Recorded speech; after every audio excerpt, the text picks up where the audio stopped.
I'm back. It's me again. And guess what? We're interviewing another beautiful, creative Black woman today.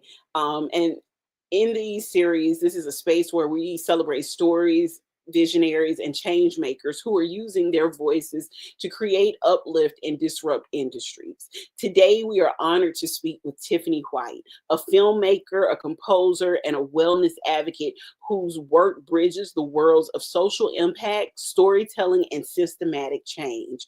Tiffany is the founder of TimesUP Productions, where she curates films, events, and initiatives that shine a light on racial and health disparities, community healing, and wellness as a necessity, not a luxury. Her latest project, Do We Really Have Control? Explores the radical disparities in young adult cancer care, a deeply personal topic for her. So, if you ever wanted to know how to use creativity as a tool for advocacy, step into filmmaking with purpose, or just merge social impact with storytelling, this episode is for you. So, without further ado, let's welcome Tiffany White. Hello, Tiffany. Hi, that was amazing. Hi. You're amazing. That was just You your are amazing. story, You're amazing. Oh, Black woman are just so amazing. girl. How are you doing today? I'm doing well. How are you? I'm awesome. We're gonna jump right in. Okay, You let's get it. you have an incredible journey from nonprofit leadership to filmmaking and advocacy. When did you first realize that storytelling would be a part of your life's purpose? I think that it's so like I've always had this. I love TV and film, and like I love pop culture, and so like I took some film classes in undergrad, and I was like, I want to do a film or a movie or a TV show one day, or I want to be on Housewives of Atlanta. That was the goal, right? And so like storytelling kind of always has been in my life per se. It just comes out in other ways, right? And so I think as of lately what made me decide to do a film and like actually get into real life storytelling was my personal journey with cancer. And I was going to do an event, a cancer event for young adults. And this, kid you not, I canceled the event on a Monday because I was like, I want to get some hospitals involved in Chicago. And this is when I first started, it's about last year. I think that God does everything for a reason, and then like life changes for you drastically, right? When you're walking in your purpose. And so canceled the event on a Monday. It was supposed to be on Thursday. And by Wednesday and Thursday, both my hospitals were involved and they reached out to me.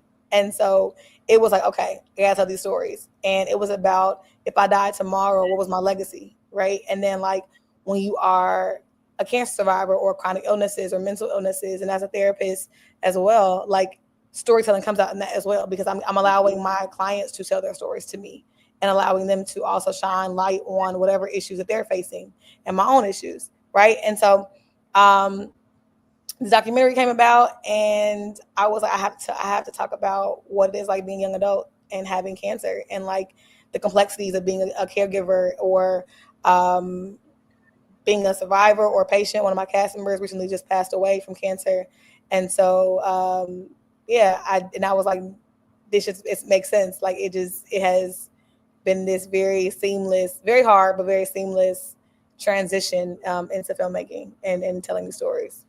Okay, now as a young adult cancer survivor, Mm-hmm. you've become a powerful advocate for health equity and wellness access. How do you use storytelling to push for policy changes and better care?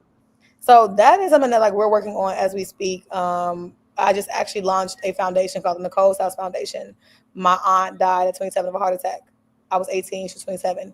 And so the Nicole's House Foundation literally is to spearhead policy change, advocacy, but also in my everyday life outside of everything that I do. I sit on Northwestern in Chicago, one of the best hospitals in the nation, their cancer community advisory board, right? And so like I literally focus on patient care, patient advocacy initiatives on like any policies, any change. Also, I just sat on a panel with a woman, a state representative, who actually pushed for a policy that directly impacted my cancer care.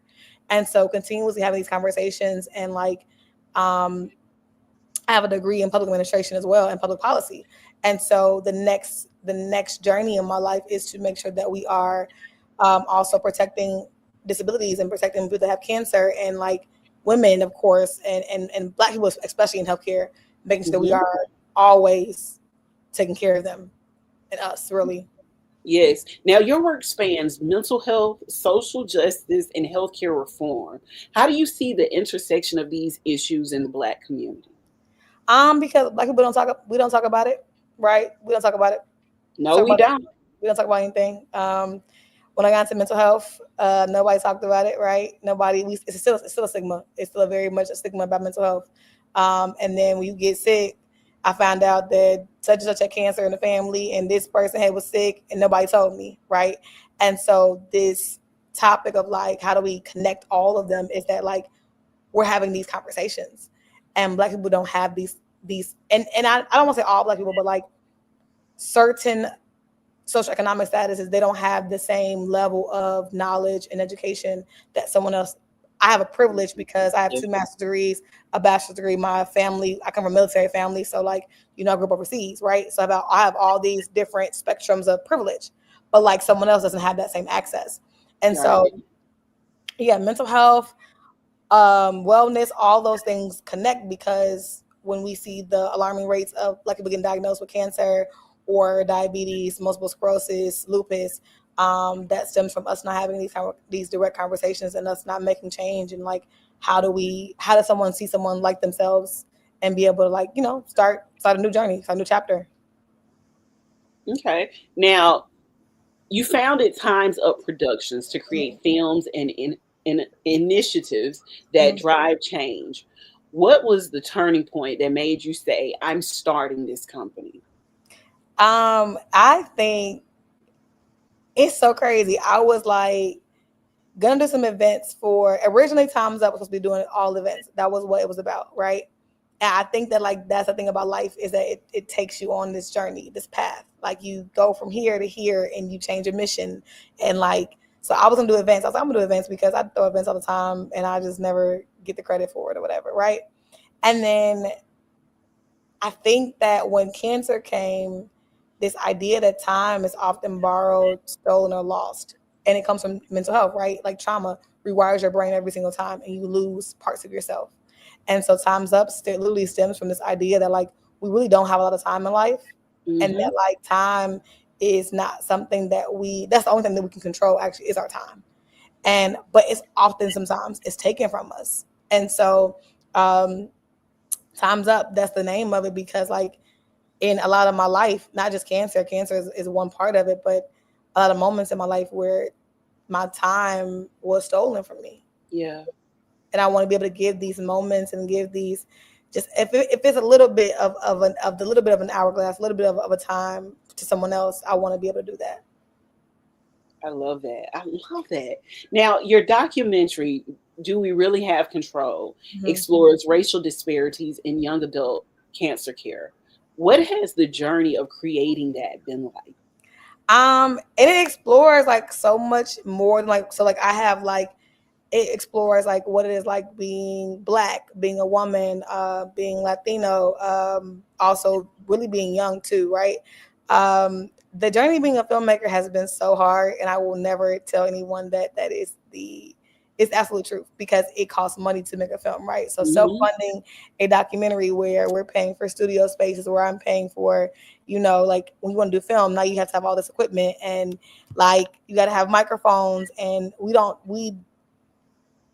like it's something that like, and I have a mentor. I think that's something that's very powerful. Is I had a privilege of having a mentor who was able to like kind of guide me and like segue into this, right?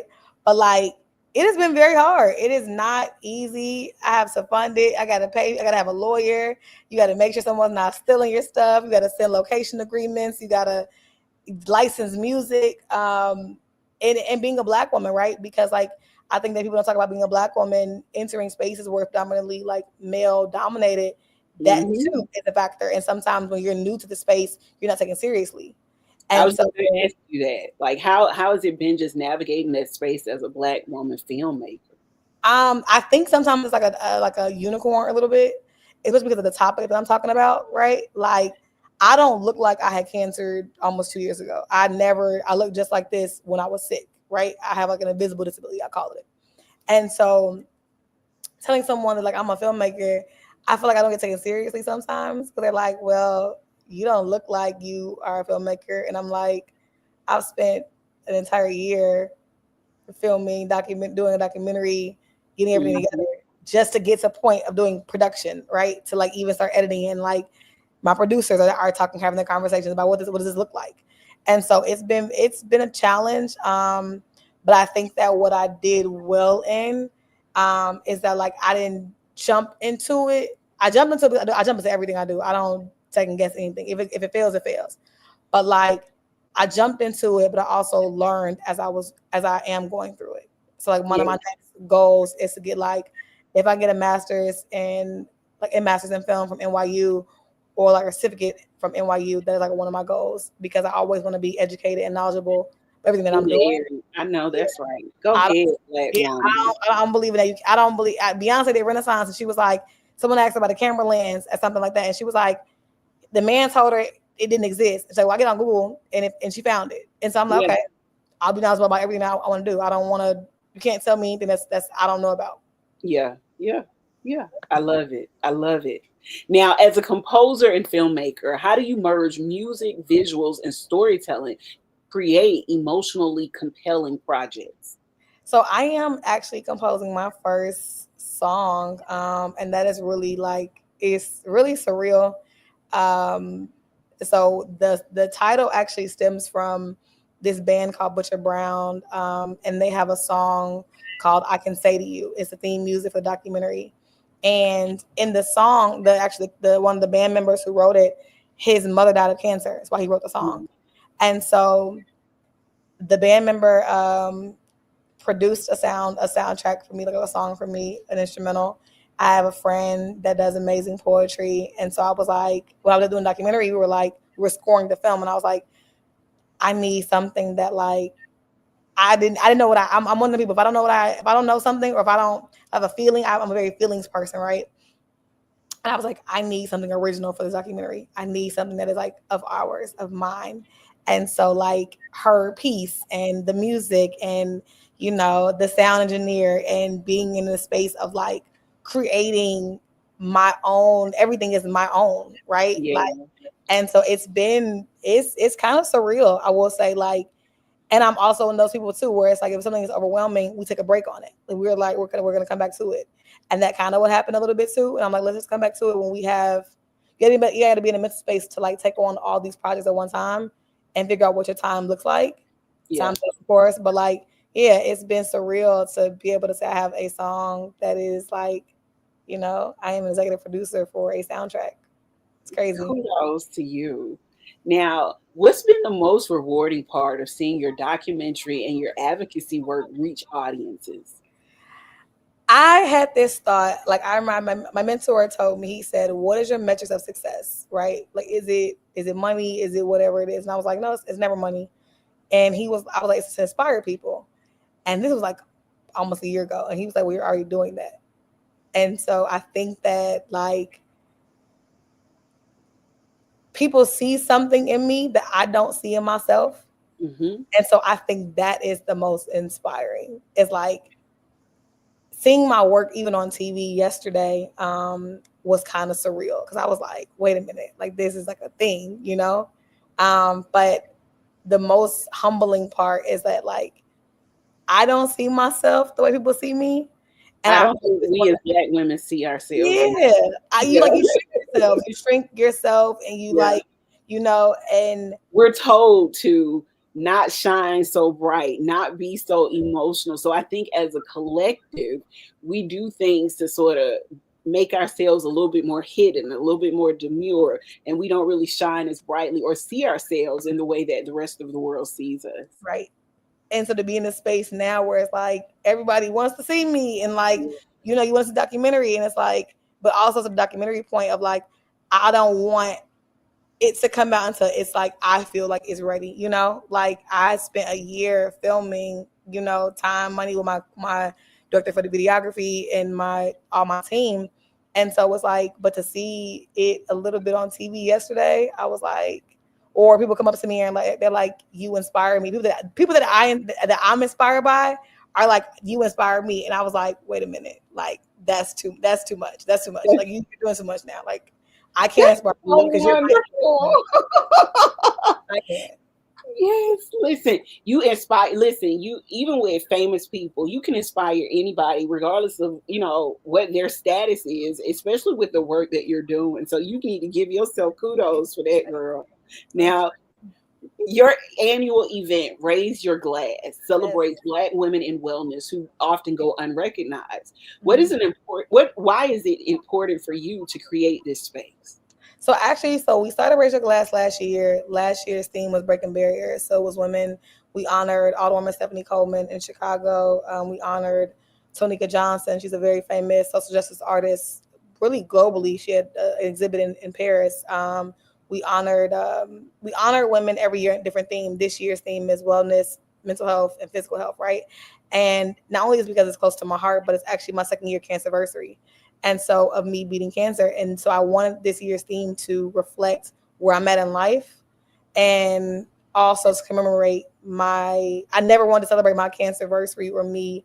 I don't like congratulations when it comes to cancer. I hate all of that.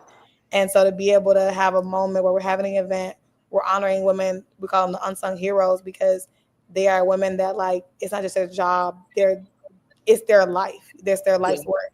And I think that oftentimes Black women don't get the recognition that we deserve. So if I can spend my time and hard-earned energy giving those Black women that space, I'll do that. And for people that come to the event, wellness should be free, right? And access should be free. And sometimes even in our communities, we gatekeep a lot of things, right? Or like we look at other Black women like we don't have access to them. And if I can give you access to someone that you might not have before, I'll do that. Yes. So yeah, this is very special. This one is everything I do is special, but having it on my cancerversary, and featuring like oncologists, doulas, psychologists, family medicine practitioners, yes, it's pretty cool. Cool. Now, representation is a key theme in your work. How do you ensure that your projects uplift and center marginalized communities in an authentic way? I'm Black, right? Okay, so everything I'm Black.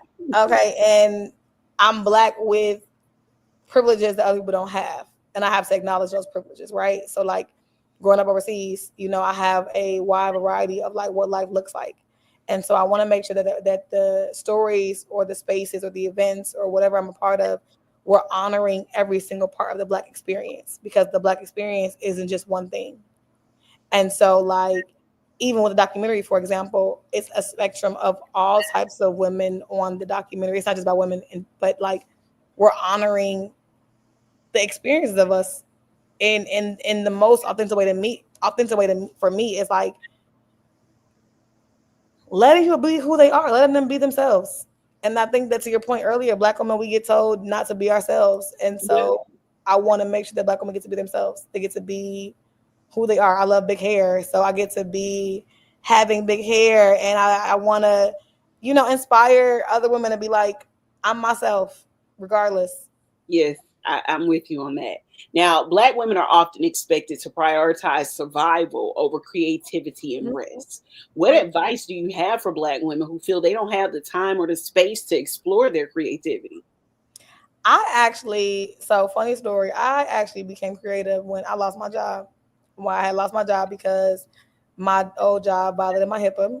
And yeah, so I lost my job and I was like, okay, I had founded my company before that and then lost my job. And I was like, okay, what are we going to do next? And so I've been living in survival mode for a long time, for years, I feel like. And We so, stay in survival mode, Black and women.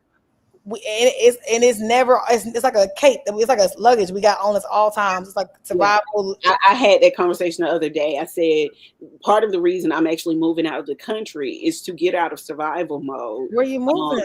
I'm moving to Vietnam. Wow. Yeah, I no longer want to be in fight or flight mode. And what I recognize is it doesn't matter where we are economically, how much of a soft life we're living, we stay in survival mode. Yeah. You moving to Vietnam. Wow. Food is amazing. Vietnamese food is amazing. I lived in Japan as a kid, Japan and Guam. And so I'm very familiar with Asian culture. So, Yeah. wow, is it soon? March 7th. Wow, I'm so excited! Oh my God, congratulations! Thank you. But God. you get what I'm saying about that survival mode and that rat It race don't matter how run. much money you make. It don't matter how much, like, it is. It really genuinely, and I've learned that, like, in so many capacities, even with cancer care. Like, Yeah. I sit on a board where we, like, the community advisory board. So it's like a lot of the scientists and all of that. And this is a true story, and I hope they don't see it, but I'm gonna tell the story because they're gonna be mad. Don't use their name. But I was mad, right? So I was mad. They're having an event that I'm speaking at recently. It's not even the board that we're outsourcing for the Yeah. annual young adult event that we have citywide. And I said, y'all don't got no black people up here. Where's the colors? Where's the black? Where's the color around here? Cancer is not just this Oh, Caucasian disease. if not, Like, I had breast cancer, so I know it. and it's like, what are black people? And so, I got disrupted. And I told them, I said, they come and tell you Tiffany cut up in the meeting. She did. I did. Mm-hmm. And I did as once. And I said, I quit because I don't play those games. Representation is very key to me because I think that we can't have a seat at the table if we're not at the table, and we're not going to be able to represent all of our lives if, like, we're not even featured. Well, here's the thing. If black people don't see themselves in cancer care, even when they want to go get treatment, they're not going to feel like they're going to be treated properly because they don't see representation of themselves. Let's see, that's a talk for a whole day. Me, I was misdiagnosed. I got told that, I have been there too, boo. My chemo, they thought I actually had a brain tumor about 4 years ago, and it turns out it wasn't a brain tumor, it was actually MS. They were treating me for a brain tumor, but that was I'm this is my last year July was my 10-year cancer anniversary. So I have been without cancer. I hadn't gone back into remission for 10 years. 2 years ago, I was diagnosed with first the brain tumor, then MS. Mhm. Then come to find out it wasn't MS, it's rheumatoid arthritis. Wow. First of all, I have actually arthritis as well, so it's kind of funny. I've had since I was 18 actually. That was lupus in the Yeah, being arthritis. So I understand. yeah. So I think they throws everything at us and whatever sticks. You know what I'm saying? Okay. Whatever, like, okay, like her swollen, her joints are swollen. She got a headache. Like, let's just throw this there. Let's just Yeah. look at this, and it's like, I'm a human being. I'm not a guinea pig. I'm not for you to experiment with. This I'm a is real not person. the syphilis experiment. This is not Okay. the father. Like, I know my history is not the father gynecology where he operated on enslaved women without no Yep. anesthesia. This is not what we're doing around here. But Yeah. that is the trajectory of, like, what life looks like for us now, and that is very scary for Black women because, like, what do we do then? So Yeah. I commend you 100% for, like, taking the leap. I've lived overseas all my childhood, really, and so my Girl, mom. it's just time. And like even with the climate of what's going on in society, it Mhm. just seems like with me building this platform, it'll be a better space for me to be overseas and to be able to help black women globally. Yeah, And yeah, so that is instead of being here, because and not trying to be funny, but a lot of things are being suppressed, a lot of things are being changed. So I right. want to be in an area where I can still be of service to us, even if it means that I'm outside of this country. Yeah, I agree. I commend you 100%. I am a firm believer. Do whatever in life that feels right. So Yeah. I support it. Thank you. Look, thank you, sis. I Of appreciate course. that. Let's circle back really quick to talk about the Nicole House Foundation. Um, what is the mission behind this foundation and how do you hope to impact lives with it? I know it's about your aunt and you explained that to us earlier, but tell us a little bit more about that. So the Nicole House Foundation really is about advocacy. It's about, I think it's who is me. So everything I do, I want to make sure it's me, right? It's literally about, we are going to take on an annual cancer walk for my uterine cancer, Mhm. because no one has uterine cancer walks. We have an annual walk. It is about making sure that we are doing chronic illness initiatives, not just cancer, but MS, diabetes, cholesterol, everything that impacts black people and black women especially. The goal is to open up a domestic violence shelter. I would love to also, as a therapist, have a mental health component under it. But the mission of it is to ensure that Black people have access to quality wellness and quality healthcare and quality services. And I get to do it in honor in her name and my aunt. So yeah, it's kind of crazy. Kudos. Now, when you look back at your career years from now, what do you want your legacy as a filmmaker and advocate to be? And that's why I did documentary. I thought the documentary was a legacy, right? And then I realized it's not. It's a piece, right? It's a piece of Um, I want people to know that like I saw them, right? Like I see them. I see you. Like I see you who you are. And I think that I have a good job at like meeting people where they're at, part of my work. So I'm an accountant. I'm an accountant by trade, and I'm also a therapist by trade too. So like, I listen, got, Black woman, because I know you got a degree in all of that you know stuff what I'm too. saying? It's like it's kind of crazy. I do have two master's degrees. I actually finished my clinical mental health degree in August. So that's why I'm a therapist now. So, um, yeah, like I want the legacy of my films because this isn't the first film I'll do. This is the first of many. Advocacy. I would love to like do a policy, use some policy change. If I can get a Nobel Peace Prize for like what we do in life, I would love to. 'Cause I want to do global work. Cancer isn't just Chicago or United Yeah. States. I want to do global advocacy work.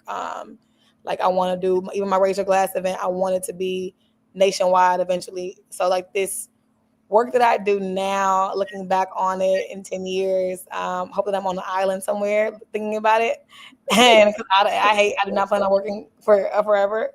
I give about 5 more years, if that, and I'm done. But it has to be that like people were able to see themselves in the work that I did for them. Because everything I think that God has put me on this earth to kind of like be a beacon of light for people. Okay. And so I want to make sure that like they were like Tiffany, she saw us and she told our stories properly. Okay. Okay. Now, what advice do you have for Black women who want to step into filmmaking or even the wellness advocacy or maybe social impact work, but don't know where to start? I think my advice is to garner research, right? Like I jump into stuff, right? I mean, I've been in the nonprofit world for like the last like 8 years in Mm-hmm. nonprofit leadership at that. But like, and that was also a reason why some of my journey isn't as hard as someone else's because I've already had a lot of connections because of that. So I definitely would say for Black women, sometimes as in our shrinking ourselves, we miss out on opportunities. So definitely like network, if you can find a mentor, but really believing in yourself is the one advice I would give because no one is like to be in social impact work, to be a filmmaker, to do anything that is outside of the norm. Mm-hmm. You gotta be delusional and crazy. And you gotta be able to stand on being delusional and crazy. Because Girl, you couldn't have said that better. Like you have to be. you have to be a level of delusion. And if you're not delusional and crazy, you You ain't they gonna. you're Yeah, not gonna survive you're because you're not gonna gonna. fail 99 times. You're gonna fail 99 times. You're gonna want to give up 100% of the time, maybe 99.9%, but that 1% of your dream, keep it with you.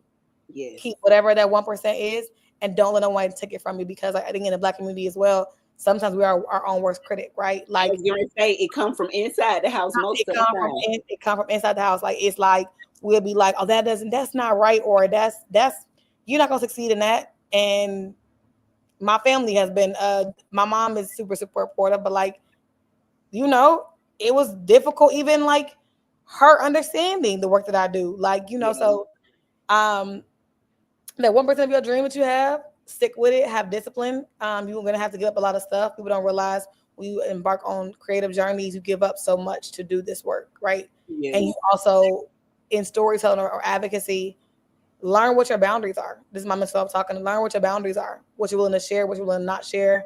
Learn what you're willing to like commit to and what you're not gonna commit to. and being able to be, you might be seen as the Black woman that is not a good name, as we like to say, but like you're be okay with that, because like you are your best advocate. Yeah. I tell people all the time, I'm not nice, I'm kind, I'm loving, I'm supportive, and I'm caring, but nice, I am not. My best friend, we talk about that. We'd be like, I don't think I'm nice. I don't think I'm Yeah. nice. I don't think I'm nice, but I'm kind. I'm compassionate. I have empathy. I'm Hmm. sympathetic. But if you ask about Tiffany, gonna say Tiffany not a nice person. Tiffany gonna get something. I'm gonna get something done, and Yeah. I'm gonna ask you. And if I can't get it done by you, I'll figure it out myself. Yeah. But That's me. like, but that's you know what I'm saying. But like, that's I've realized in this work, you have to, even in general, you have to be, and that's to your point of survival. How to survive is to like being nice sometimes will get you nowhere. Yeah. Yeah. Yeah. Listen, Tiffany, I'm going to drop off the screen for a moment and I want you to tell people where to find you, your social media, your Okay. website, all of that information. Okay. Okay. Okay. So you can find like my personal Instagram if you ever want to see me like outside or on vacation. That is Tiffany underscore Shantae. Do not give me the line. It's Tiffany underscore Shantae. Shantae is spelled Shanta. You can follow my business Instagram, which what I would love. That's called TimesUP Productions, and that is, I should give you all the right name. That is TimesUP.Productions. And then my website is timesupstartingnow.com. Follow us on Facebook, LinkedIn, YouTube. And yeah, that is kind of TikTok, same names, kind of everywhere, really. Just same names. Tiffany Okay. Shante. Well, what we'll do, we'll make sure we include it in the article. And when we post this video, we'll have your website going across the bottom of the screen. Okay. This was beautiful.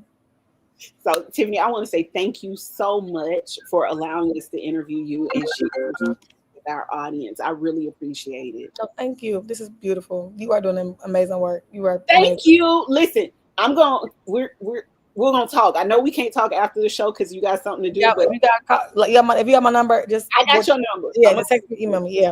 I'm gonna text you. Okay. Thank you so much for being a you. part of it. All right, you guys. Tiffany's story is inspiring. She's a visionary who is proving that creativity, healing, and activism can coexist in powerful ways. Through Time's Up production, her documentary work, and wellness advocacy, she is building a legacy that ensures Black women and marginalized communities are seen, heard, and supported. Her documentary, Do We Really Have Control, will soon be submitted to film festivals and public screenings. And her upcoming events, including Raise Your Glass and the Nicole House Foundation initiatives, are pushing for wellness and advocacy in Black communities. Tiffany, again, thank you for sharing your vision, your impact, and your dedication to shifting narratives that really matter. So again, you guys, this has been another episode of Creative Black Women. I can't wait to share another story with you all, but please make sure you look up Tiffany and be looking for the article that we're going to write on her. And don't forget, she's going to be featured in our March publication. So if you don't have a subscription, go ahead and get a subscription now. You guys have a great rest of your day.